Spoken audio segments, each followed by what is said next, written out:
Hey guys, so here for another video. I'm going to update my Bushcraft knife collection now. Since the last video, I have significantly increased the amount of knives that I have and the knives that I've worked with and traded. So yeah, I figured I'd share that. I am in a new space. I'm in my cabin. So yeah, we'll start from what I would consider EDC blades to belt knives, to a larger belt knife, to some neck knives. All of these are fantastic tools, and I've used all of these pretty extensively. So these are these are the ones that I've chosen to keep over time. But yeah, we'll go ahead and get started with the smallest of them all. This is my Hobo Forge Pocket Puko. Jason's a really awesome guy, great instructor, great teacher.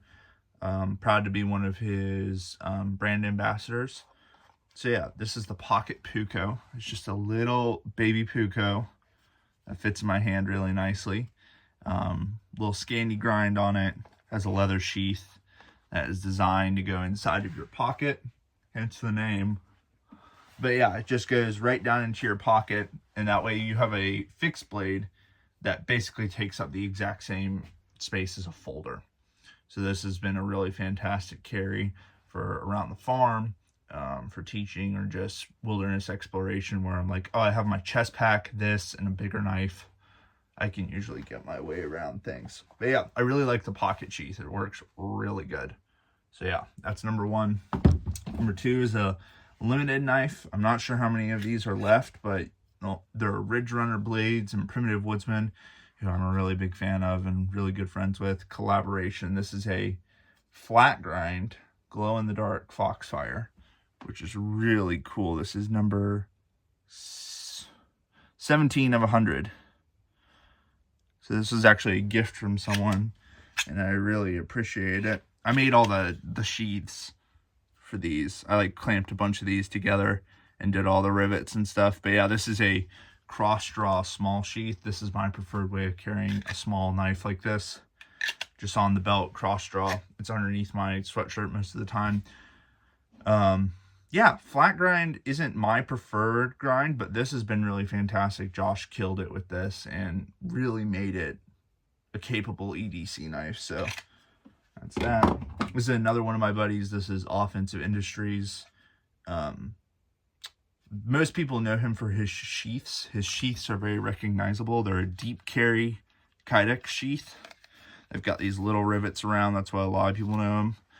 But yeah, this is actually a trade with him. But yeah, so it's a, I think it's a Varger 3 with green Tarot Tough scales. And these are Ultim pins.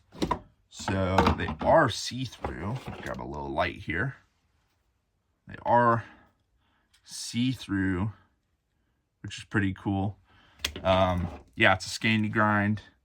It's a pretty high Scandi grind, but I really like it. It's very slicey. It's very uniform as far as the handle goes, so you can hold it in a lot of really good positions. Again, another great bush-capable pocket carry knife. This one really fits well into my pocket personally. I have a lanyard on there just to pull out of the pocket easier. With these pocket carry knives that have become so popular, I really find that a lanyard on there makes them a lot easier to draw.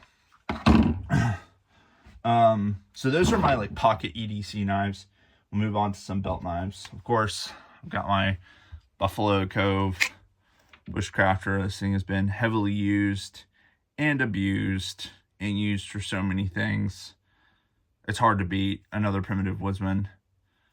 But yeah, this has been a fantastic blade and is probably my all-time favorite, just because, I mean, it's your knife that you usually say is your favorite is usually the one you've trained with the most, or you just like the looks of. So I've trained with this one a lot, as shown by the wear and tear on the blade. Yeah, really awesome bushcraft, survival, hunting. I've skinned a lot with this. It's been great. The next guy is a Primitive Woodsman Bushcraft Light, which is the step down. This is it. It's a thinner blade stock, Scandi grind. This is actually a one-off with a bigger tube up in the front instead of a pin. Yeah, really sharp spine. more of a thinner. So this and an axe or a chopper would be really great. Yeah, I like it. I'm going to get a leather sheath for it. It's in a Kydex right now, which is really tight fitting. I'm going to get a leather sheath so I can carry it neck carry. I feel like this knife would lend itself to neck carry very well. I've seen my friend Nathan Valentine carry it like that. But yeah, so Bushcraft Light. Next one is one of my favorite like generic knives that you can get out there. It's Condor Pterosaur in orange. I didn't have an orange knife, so I wanted this one. My buddy Joe designed it. It's been really fantastic, and this is actually my go-to knife for giving to students. Condor's price for what they're working with, for what they supply, is fantastic. I've been wanting to get a bunch of these for my teaching knives. But yeah, really comfortable handle, good 90-degree spine, solid Scandi grind. It's got an exposed tang, which for me is a huge bonus. I have it on my Bushcrafter. I really like being able to hit the back of my knife to lay it into a stump to drag material, to process fiber, to do quite a bit of things. There's a lot of things that an exposed tang can do for you that are really beneficial. I'm on a mid-size belt knife, so that's, 3 to 4 inches in length. My next one is my biggest belt knife that I own. That's my Hobo Forge Survival Instructor.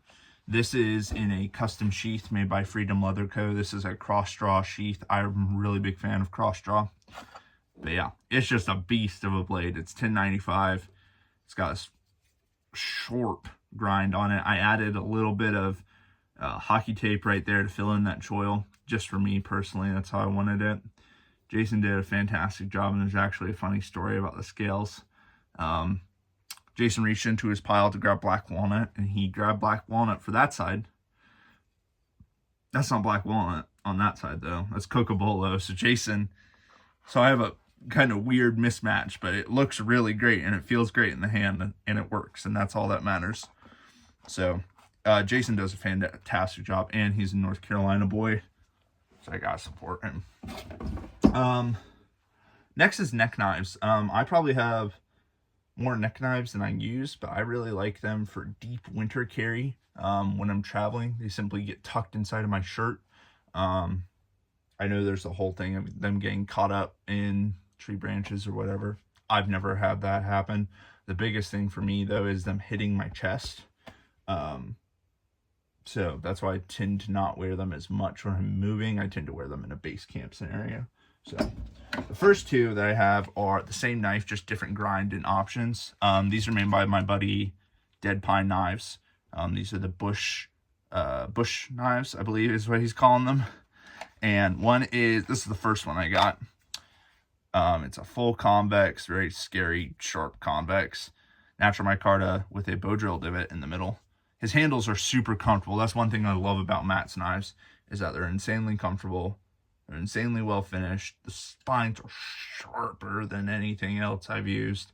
I mean, I can literally scrape projects, like scrape seasoned hickory. So that's a convex with a natural micarta scales. It's also 1084. Then the next one is a Scandi grind AEBL with some heavy polished natural micarta and a bit of a change up on the handle shape, which I love. I love this handle shape.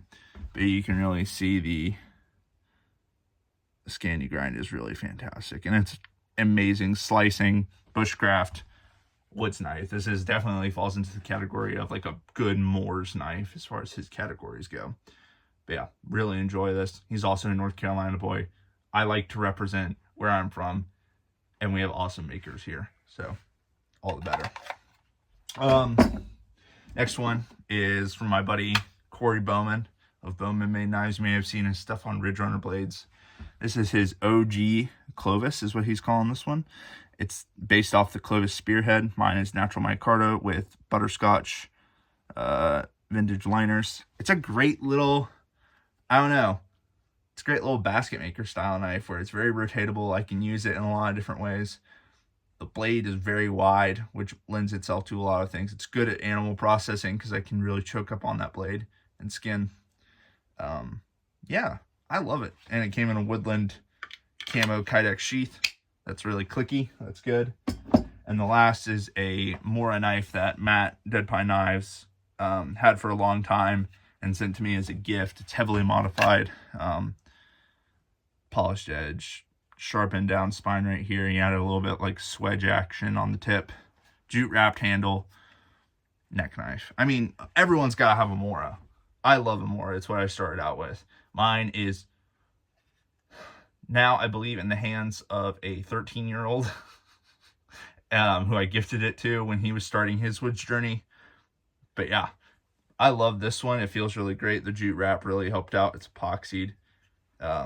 Yeah, neck knives are cool, and I think they definitely have a place in your, you know, knife collection and the woodland tool collection. That's about the length I like for mine to carry, just so I can easily access and put away. What I find about neck knives too is that you have to be really intentional with your index, so it makes it a lot safer, and you always know where it is because it's right here. So, but yeah, that's all of them. Thank y'all for taking the time out of your day to watch, and I'll see y'all in the next one.